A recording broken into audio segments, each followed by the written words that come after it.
നമസ്തേ, സ്വാഗതം ബീറ്റോൺ ഓർഗാനിക്സിൻ്റെ 57ാമത് എപ്പിസോഡിലേക്ക്. നമ്മുടെ റോഡരികിലും വീട്ടിലും അമ്പലത്തിൻ്റെ അടുത്തും ഒക്കെ നമുക്ക് സ്ഥിരമായിട്ട് കാണപ്പെടുന്ന വൻ വൃക്ഷങ്ങളിൽ പെട്ട ഒരെണ്ണമാണ് ആൽമരമാണ്. ആൽമരത്തിൻ്റെ ഗണത്തിൽ പെട്ടതാണ്. പേരാലാണ്. ആലിൻ്റെ പലതരത്തിലുണ്ട് കേട്ടോ. നമ്മൾ നേരത്തെ പറഞ്ഞ പോലെ വല്ലാലുണ്ട്, അരയാലുണ്ട്, കൃഷ്ണനാലുണ്ട്, പേരാലുണ്ട്. ഇത് പേരാലാണ്.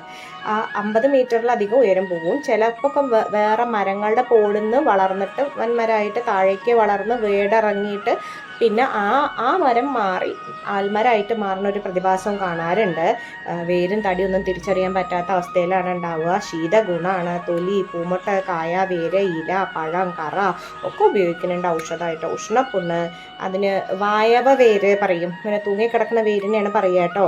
അത് ഉപയോഗിക്കാറുണ്ട്. കഠിന ഛർദി, ഗുഹ്യരോഗങ്ങൾ, ത്വക്ക് രോഗങ്ങൾ, വയറിളക്കം, പ്രമേഹം, അൾസർ, അലർജി, അതേപോലെ തന്നെ കാല് വെടിച്ച് കീറൽ, നേത്ര രോഗങ്ങൾ, ഗർഭാശയ പേശികളെ ബലപ്പെടുത്താനായിട്ട്, ദന്തരോഗങ്ങൾക്ക്, അതേപോലെ കൺജൻറ്റൈറ്റിസ് പറഞ്ഞിട്ടുള്ള നേത്രരോഗത്തിൻ്റെ സ്പെഷ്യലൈസ്ഡ്, സ്തനങ്ങളുടെ ഉറപ്പിന്, അണലിപ്പാമ്പിന് വിഷമായിട്ട്, അമിത ആർത്തവത്തിന്, അമിത വിയർപ്പിന്, വാമനത്വത്തിന്, വന്ധ്യതയ്ക്ക്, ജലത്തിനെ സംരക്ഷിക്കാനായിട്ട്, വെള്ളപ്പാണ്ടിന്, ധാതുപുഷ്ടിക്ക്, അങ്ങനൊരു എത്ര എണ്ണിയാൽ ഒടുങ്ങാത്തത്ര ഔഷധ ഗുണങ്ങൾ പേരാലിനുണ്ട് കേട്ടോ.